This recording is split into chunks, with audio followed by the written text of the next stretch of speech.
तो फिल्म के शुरू होते ही हम रत्ना को देखते हैं। रत्ना घबराई हुई अपने कमरे में आकर अपना कमरा लॉक कर लेती है। उसका चेहरा भी बिगड़ा हुआ था और अचानक से वो अजीब हरकतें करने लगी। अगली सुबह रत्ना बिल्कुल नॉर्मल थी। उसने एक एनवेलप लाकर टेबल पे रखा जहाँ पर उसका बेटा बैठा हुआ था और फिर अपने बेटे को चलने को कहा। एनवेलप के अंदर डाइवोर्स पेपर्स थे जो उसका बेटा देख चुका था। ये लोग अभी रत्ना के हस्बैंड को ही पिक करने के लिए जा रहे थे जो एक नेवी ऑफिसर था और काफी अर्से बाद छुट्टियों पर घर वापस आ रहा था। यहाँ रत्ना अपने हस्बैंड की कलीग से भी अच्छा बिहेव नहीं करती और जब फारिस यानी उसका हस्बैंड उसे मूवी के लिए लेकर आता है तो वो उससे भी अजीबोगरीब बर्ताव करती है, जैसे वो उससे दूर रहना चाह रही हो। मूवी के बाद ये लोग घर आ जाते हैं। रत्ना सीधी तरह अपने फ्लैट के अंदर चली जाती है जबकि फारिस अपने नेबर से मिलने लगा था जिसने फारिस को बताया कि तुम्हारी वाइफ कई रातों से घर नहीं रहती। और ये सुनकर फारिस को बहुत ज्यादा गुस्सा आ गया। इसी चीज का गुस्सा आकर फारिस रत्ना पर निकालने लगता है लेकिन रत्ना कोई रिस्पॉन्स नहीं देती और दोबारा घर से बाहर जाने की बात कहती है। रत्ना को अपना बाहर जाकर काम पूरा करना था लेकिन तब फारिस प्यार से उसके करीब आता है और उसे रिक्वेस्ट करता है आज मत जाओ, कल चली जाना। रत्ना रुक तो जाती है लेकिन वो फारिस के साथ रहना ही नहीं चाहती थी। वो फारिस को इग्नोर कर रही थी जिससे उसे लगने लगा कि रत्ना का जरूर किसी और आदमी के साथ अफेयर चल रहा है और ये चीज रत्ना को तोड़ देती है। वो फारिस को कोई जवाब नहीं देती लेकिन खुद अपना सर बुरी तरह टेबल पे मारने लगती है और ऐसा करने से उसका बेटा आकर उसे रोकता है। अब सुबह जब फारिस की आंख खुली तो किचन में खटर पटर हो रही थी। बाहर जाकर उसने देखा कि उसका बेटा खुद ही खाना बना रहा था। वो अपने बेटे से बात करता है तो उसे पता चलता है कि कई महीनों से रत्ना उसका बिल्कुल ख्याल नहीं रखती। वो खुद ही अपना नाश्ता बनाता है, खुद ही तैयार होता है, खुद ही नहाता है और फिर स्कूल चला जाता है। ये सुनकर तो फारिस को दुख भी हुआ और गुस्सा भी आया कि रत्ना जो कुछ भी कर रही थी उस सब में अपने बेटे को भी भूल गई थी। अभी वो यही सोच रहा था कि एकदम से दरवाजे पे नॉक होता है और देखने को मिलता है कि यहाँ रत्ना की असिस्टेंट आई थी। रत्ना खुद एक स्क्रिप्ट राइटर थी और उसे जल्द ही अपना एक शो प्रोड्यूस करना था जिसके लिए वो काफी दिन से बिजी थी। और रत्ना के ही कहने पर उसकी असिस्टेंट उसके बेटे बुद्धि को स्कूल छोड़ने भी चाहती थी और स्कूल से लेकर भी आती थी। ये लड़की फारिस को ये भी बताती है कि रत्ना पिछले 3 महीने से एक होटल में जाकर काम कर रही है क्योंकि उसे सुकून की जरूरत थी। तो फारिस जवाब में कहता है सुकून तो उसके घर पर भी था, घर पर भी कोई नहीं होता। फारिस इस लड़की से रत्ना के होटल का पता पूछता है तो ये लड़की बताती है मैं खास नहीं जानती, वो हमारे डायरेक्टर ने उसे बुक करवा के दिया है। खैर ये लड़की अब रत्ना के बेटे को यहाँ से लेकर चली जाती है और इतने में ही फारिस का नेबर उनके घर आ जाता है। इस मर्तबा वो एक नई खबर लेकर आया था। वो फारिस से कहता है मुझे लगता है रत्ना के ऊपर किसी डीमन का असर है और ये बात मैं श्योरिटी से कह सकता हूँ क्योंकि मैंने उसके पीछे किसी डीमन को चलते हुए देखा है। फारिस को इन सारी चीजों पे बिल्कुल यकीन नहीं था। तब टोनी जवाब में कहता है देखो मैंने रिसर्च की हुई है, ये बुक तुम भी रखो, तुम भी इसे पढ़ना। अगर इसमें लिखे हुए साइंस तुम्हें अपने घर पे मिलने लगे तो समझ जाना कि रत्ना किसी मुश्किल में है और तुम उसे एग्जॉर्सिज्म करके बचा सकते हो। बुक में कुछ ऐसा लिखा था कि अगर फैमिली के किसी भी मेंबर के साथ वो डीमन होगा तो उसके बाकी फैमिली मेंबर्स को घर पर बेफजूल खून के धब्बे नजर आएंगे। उनकी इन्हीं बातों के दौरान दिखाया जाता है कि पीछे रत्ना का गाँव तकिया एक अजीब से मॉन्स्टर में बदल गया जिसे इन दोनों ने नोटिस नहीं किया। अब फारिस इन सारी बातों को इग्नोर करते हुए जाता है रत्ना के डायरेक्टर के पास क्योंकि उसे लग रहा था कि रत्ना का डायरेक्टर उसमें इन्वॉल्व है। वो उसे फजूल में यहाँ पीटने ही वाला था लेकिन फिर उसे पब्लिक का ख्याल आया और उसने पूछा बताओ रत्ना कहाँ है। डायरेक्टर जवाब में उसे रत्ना का एड्रेस नहीं बताता बल्कि ये कह देता है उसे डिस्टर्ब मत करो, वो बहुत बड़ा प्रोजेक्ट कर रही है। ये सारी चीजें सुनने के बाद फारिस को और भी ज्यादा गुस्सा आ गया। वो खुद क्या भी करता हर चीज उसे पता चलाने का तजस्सुस हो गया था, इसीलिए उसने एक प्राइवेट स्पाई को हायर किया जो हर वक्त उस डायरेक्टर पर और उसकी वाइफ पर नजर रखे। ये सब करने के बाद वो घर वापस आ जाता है। ये टाइम उसके बेटे के भी स्कूल से वापस आने का था। रत्ना की असिस्टेंट ही उसे स्कूल से वापस लेकर आई और दुखी फारिस उसी से अपना गम बांटने लगा। बातों ही बातों में जब वो लड़की फारिस के करीब आने वाली थी तभी इन दोनों के दरमियान फारिस का बेटा आ गया जो अपने डैड को उसे नहलाने को कहता है। फारिस जब अपने बेटे को नहला रहा था तब वो बताता है कि मॉम कई दिनों से बहुत अजीबोगरीब बिहेव करती हैं, कमरे में जाकर बुद्धि से बातें करती हैं और उनकी बॉडी भी कभी कभार मुड़ जाती है। इनकी इन्हीं बातों के दौरान फारिस के बेटे को छत पर उनके धब्बे नजर आने लगे जिससे डरकर वो पानी के अंदर चला गया। यहाँ हम देखते हैं कि इतने में रत्ना भी घर आ गई। फारिस गुस्से में रत्ना के पास गया और उससे पूछा बताओ तुम कितने लोगों में इन्वॉल्व हो। ये बात इतनी ज्यादा गलत थी कि रत्ना को शदीद गुस्सा आ गया और रत्ना के गुस्सा होने पर हमें दिखाया गया कि उसके घर की लाइट्स एकदम से फ्लिकर होने लगी थी, यहाँ तक कि उनके घर का फ्यूज भी उड़ गया और रत्ना का मुंह भी इस वक्त अजीब हो गया था। एक मर्तबा के लिए तो फारिस को लगा कि रत्ना गायब हो गई लेकिन लाइट आने पर उसने रत्ना को नीचे बैठे हुए देखा। वो सिर्फ जमीन पे गिरी हुई नहीं थी, उसकी हालत भी काफी अजीब थी। उसका मेकअप बिगड़ चुका था और वो अजीबोगरीब तरीके से मूव कर रही थी। ऐसे लग रहा था कि जैसे कोई अनदेखी चीज इस वक्त उसके साथ है। फारिस रत्ना को उठाकर रूम में ले जाता है। उसकी हालत बहुत खराब हो गई थी। ये सब क्या हो रहा था? फारिस यही सोच रहा था कि एकदम से उसकी नजर मिरर में गई, जहाँ पर उसे रत्ना का गाँव तकिया एक डेड बॉडी की शक्ल में दिखा। आधी रात गुजर जाती है और आधी रात में रत्ना को दोबारा से वही अटैक आता है, जिसमें वो अजीबोगरीब बिहेव कर रही थी और उसने अपना गाँव तकिया ऊपर रखा हुआ था। ये देखकर फारिस उसके ऊपर से गाँव तकिया उठाकर साइड पे फेंक देता है, जिसके बाद रत्ना की हालत ठीक हो जाती है। इतने में ही हम देखते हैं कि फारिस को किसी का फोन आया। ये उसी स्पाई की कॉल थी, जिसने फारिस को बताया कि वो डायरेक्टर तुम्हारी वाइफ में इन्वॉल्व नहीं है, क्योंकि वो सारी इन्वेस्टिगेशन कर चुका था। कॉल के बाद जैसे ही फारिस रूम में आया तो रत्ना दोबारा ही उसे पोसेस हालत में मिली। उसके बाल उसके मुंह पे आए हुए थे और वो अजीबोगरीब काम कर रही थी। लाइट्स एक और बार फ्लिकर हुई और फिर जब वो लाइट्स बंद होकर ऑन हुई तो रत्ना घर से गायब हो चुकी थी। फारिस को इस मर्तबा भी कुछ चीजें अजीब नहीं लगी। उसका शक अभी भी डायरेक्टर पे जा रहा था, इसलिए उसने दोबारा स्पाई को फॉर की और डायरेक्टर के होटल का एड्रेस पूछते हुए उसके होटल में चला गया। वो जब लिफ्ट में था तो उसे यहाँ पे एक ओल्ड लेडी मिली, जो उसे ये कहती है कि वो आने वाला है, जो कहने के बाद वो भी गायब हो जाती है। फिर उसने जाते ही डायरेक्टर पर गन पॉइंट कर दी, लेकिन फिर उसे पता चला कि उसके रूम में तो कोई भी नहीं था। वो घर वापस आया तो उसने देखा कि उसका बेटा बहुत ज्यादा डरा हुआ है, क्योंकि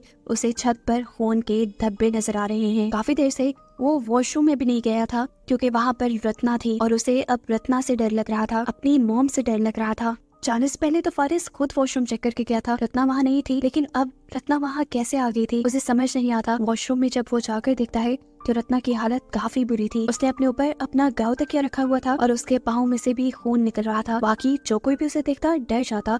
फारिस अपने बेटे को इस कमरे से चले जाने को कहता है और फिर रत्ना को उठाकर बेड पर लिटाता है। रत्ना को सुनाने के बाद वो अपने बेटे के पास आ गया, उसे तसल्ली दी और उससे बातें करने लगा। और बातें करते करते ही ये दोनों यहाँ सो गए। फारिस के सोने के बाद आधी रात को रत्ना दोबारा उठी। अब वो बिल्कुल ठीक लग रही थी। वो तैयार हुई, उसने बोल्ड मेकअप किया और छतरी लेकर बाहर निकल गई। बाहर बहुत तेज बारिश हो रही थी, लेकिन इसकी उसे परवाह नहीं थी। वो इस बारिश में झूमती एंजॉय करती आगे बढ़ती है और तभी उसे टैक्सी मिल जाती है। वो टैक्सी को उसी होटल जाने को कहती है, जहाँ पर पिछले कई दिनों से वो काम करने के लिए जाया करती थी। मौसम की खराब हालत और अकेली लड़की को देखकर टैक्सी ड्राइवर भी सिचुएशन का फायदा उठाने की कोशिश करता है, लेकिन रत्ना इग्नोर करके उसकी गाड़ी से निकल जाती है। और तब हम गाड़ी के अंदर एक शैडो को देखते हैं, एक भूत को देखते हैं। रत्ना के गाड़ी से निकलते ही वो एंटिटी जो हमें उस कार में बैठी दिखाई दी थी, वो बेदर्दी से ड्राइवर को मार देती है। ये सब रत्ना ने भी देखा, लेकिन उसे कोई फर्क नहीं पड़ा और वो बड़े मजे से अपने रूम के अंदर चली गई। यहाँ हमें देखने को मिला कि स्पाई भी उसका पीछा कर रहा है। जाहिर सी बात है, फारिस के कहने पर स्पाई जैसे ही रत्ना के रूम के पास गया तो उसे रत्ना के रूम के अंदर से अजीबोगरीब आवाजें आने लगी। उसे लगा कि रत्ना के रूम के अंदर पहले से ही कोई होगा। बिना कुछ पूछे इजाजत लिए वो रत्ना का रूम खोलकर अंदर चला गया, जहाँ पर कोई भी नहीं था। रत्ना भी ऐसे खड़ी हुई थी जैसे उसे कोई फर्क ही ना पड़ा हो, जैसे वो पूरी तरह होश में ही ना हो। उसे स्पाई के अंदर आने से भी कोई फर्क नहीं पड़ा, क्योंकि वो जानती थी कि ये काम फारिस ही करवा रहा है। स्पाई कुछ उससे सवाल पूछता है और फिर उसका पूरा कमरा, उसकी अलमारी, बेड के नीचे, यहाँ तक कि उसका वॉशरूम भी चेक करता है, लेकिन इस टाइम रत्ना के कमरे में कोई भी नहीं था। इन सारी चीजों की वो वीडियो भी बनाता गया, क्योंकि ये उसे फारिस को भेजनी थी। जब तक स्पाई सब कर रहा था, रत्ना अपने काम में मगन थी। यहाँ हम देखते ही कि रत्ना की वीडियो बनाते हुए वो आदमी भी आहिस्ता आहिस्ता रत्ना के करीब आने लगा, लेकिन रत्ना ने कोई रिस्पॉन्स नहीं दिया, यहाँ तक कि उसके हाथ भी नहीं हटाई। एकदम से अब इस आदमी को बाथरूम से अजीब आवाज आई। उसे लगा कि बाथरूम में कोई है। चेक करने के लिए जैसे ही उसने बाथरूम का दरवाजा खोला तो वहाँ बहुत सारा खून गिरा और सामने एक एंटिटी, एक डीमन भी उसे दिखाई दिया, जिससे डरकर वो फौरन ही बाथरूम से बाहर निकल आया। लेकिन पीछे रत्ना तो जैसे हथियार लिए तैयार खड़ी थी। वो इस आदमी को बार बार स्टैब करके यहीं पर मार देती है और मारने के बाद वो इस आदमी की बॉडी को उठाकर होटल की अलमारी में रख देती है।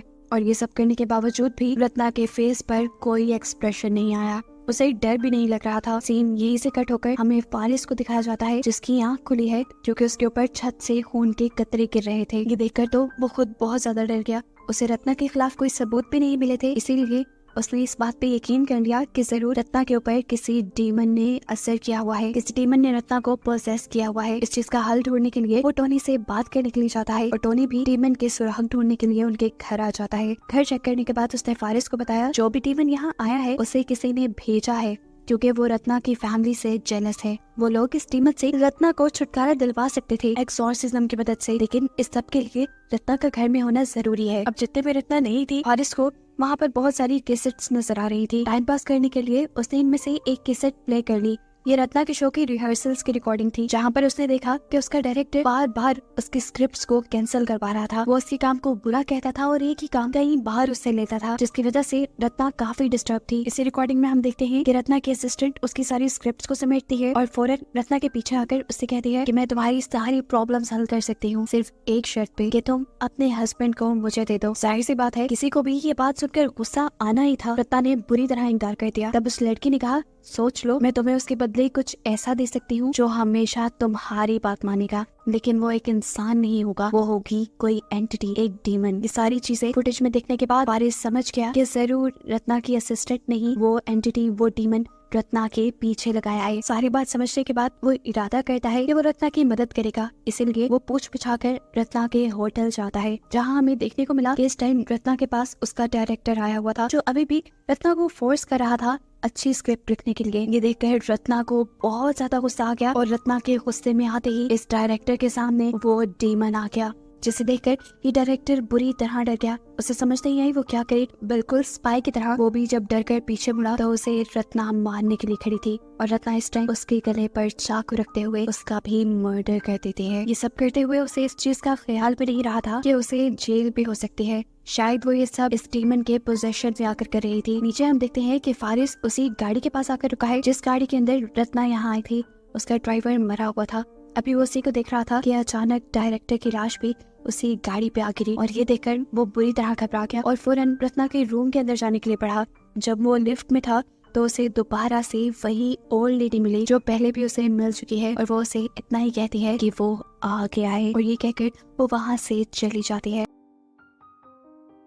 इसको भी इग्नोर करते हुए फारिस रत्ना के रूम में जाता है, जहाँ रत्ना उसी गांव तकिए के साथ अजीब सी पोजीशन में लेटी हुई थी, ऐसे जैसे उन दोनों ने एक साथ वक्त गुजारा हो। रत्ना की हालत इस वक्त भी काफी अजीब थी, इसलिए फारिस उसे लेकर घर आ गया। उसे रत्ना पर तरस आ रहा था। उसे लग रहा था कि जरूर डायरेक्टर ने रत्ना के साथ कोई ज्यादती करती है, इसीलिए रत्ना ने उसे मारा। वो रत्ना को नहलाता है, उसके बाल बनाता है और उससे कहता है, देखो रत्ना, कुछ नहीं हुआ, जो हो गया उसे भूल जाओ, हम दोनों एक नई शुरुआत करेंगे। ये कहकर वो दोबारा रत्ना के करीब आने लगा, लेकिन रत्ना उसके करीब आने से बिल्कुल भी कंफर्टेबल फील नहीं कर रही थी। वो अब एकदम से फारिस को अपने से दूर करके भागकर किचन में चली जाती है। फारिस भी भागता हुआ उसके पीछे आता है, लेकिन तब तक रत्ना ने एक चाकू उठा लिया था, जिसे वो फारिस पे पॉइंट करते हुए कहती है, दूर रहो मुझसे, मुझे तुम्हारे साथ नहीं रहना, मैं उसी के साथ खुश हूँ जो मेरी बात मानता है। यानी रत्ना डीमन के साथ खुश थी। यहाँ जब फारिस दोबारा उसके करीब आने लगा तो उसे पता चल गया कि वो फारिस से इतनी आसानी से छुटकारा नहीं पा सकती, इसीलिए वो अपने आप को ही मारने की कोशिश करती है, लेकिन फारिस उसे भी बचा लेता है। इसके बाद हम देखते हैं कि रत्ना बेहोश हो चुकी थी। फारिस उसे घर पर लिटाकर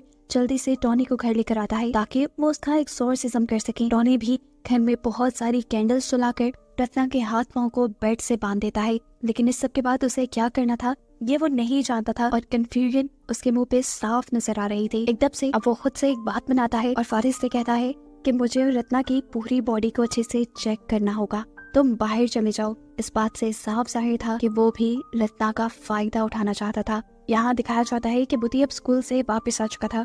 उसे स्कूल से रत्ना की असिस्टेंट ने ही पिक किया था, जो इस टाइम घर आते ही घर का अजीब सा माहौल देखकर फौरन यहाँ से भागने की कोशिश करती है, लेकिन फारिस उसे पकड़ लेता है। वो उसे कहता है, मैं जानता हूँ ये सब तुमने किया है, तुमने भेजा है ना रत्ना के पास डीमन, तुम रत्ना को आजाद करो, चाहे मुझे ले लो। उसका मतलब था कि ये लड़की जो फारिस को किसी भी हालत में पाना चाहती थी, फारिस अब उसके साथ रहेगा। लेकिन फारिस ये सब मुंह से बोल रहा था, दिल में ऐसी बात उसकी नहीं थी। वो अभी भी रत्ना को आजाद करने के लिए नहीं बोल रहा था, वो सिर्फ अपनी फीलिंग्स के लिए ये सब कह रहा था और उसकी फीलिंग्स उस डीमन ने सुन ली और एकदम से वो फारिस को साइड पे गिराते हुए रत्ना के असिस्टेंट के पास आ गया और फिर उसकी बॉडी के अंदर चला गया। उसे पोजेस करते हुए डीमन ने फारिस के ऊपर हमला कर दिया, लेकिन फिर उसने फारिस को नहीं मारा क्योंकि वो तो रत्ना के अकॉर्डिंग काम करता था और रत्ना नहीं चाहती थी कि डीमन फारिस को मारे, इसीलिए डीमन इस लड़की की ही बॉडी के साथ घर से बाहर चला गया और अजीबोगरीब हरकतें करने लगा। अब फारिस जब वापस रूम के अंदर आया तो उसने देखा कि टोनी उसकी वाइफ के साथ जबरदस्ती करने की कोशिश कर रहा था और ये देखकर उसे गुस्सा आ गया।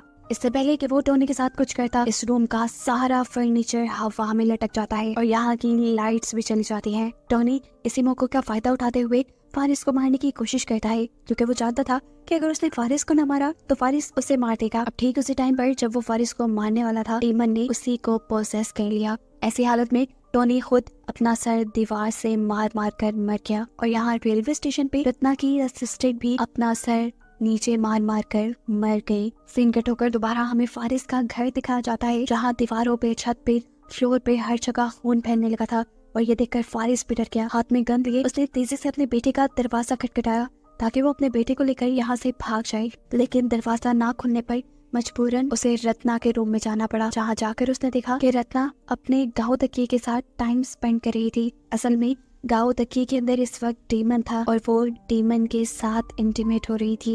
ये देखकर फारिस के भी होश उड़ गए। उसे समझ नहीं आई कि उसने देखा क्या है। उसके दिमाग पे इतना स्ट्रेस आया कि वो बेहोश हो गया। और उसे जब होश आया तो उसने देखा कि वो थिएटर की एक कुर्सी से बंधा था और उसके इर्द गिर्द सभी उन लोगों की लाशें बंधी हुई थी जो इस मूवी में मारे गए थे। यहाँ रत्ना इन सबको अपनी लिखी हुई स्क्रिप्ट सुनाती है और फिर हंसते हुए फारिस को भी शूट करके मार डालती है। देखने को मिलता है कि ये सब उसके बेटे बुद्धि ने पर्दे के पीछे से देखा, लेकिन कोई अजीब रिएक्ट उसने नहीं किया। शायद उसे भी डेमन ने पोसेस कर लिया था। अब रत्ना का साथी वो डेमन ही था जो उसे हर मुश्किल से निकाल लेता था। इसीलिए तो रत्ना ने इतने बड़े बड़े कदम उठा लिए थे। जितने भी लोगों को रत्ना ने मारा था, ये सब वो लोग थे जो रत्ना को तंग किया करते थे। और अब इन सब के मरने के बाद रत्ना आजाद थी और उसी को दिखाते हुए ये कहानी यहाँ खत्म हो जाती है।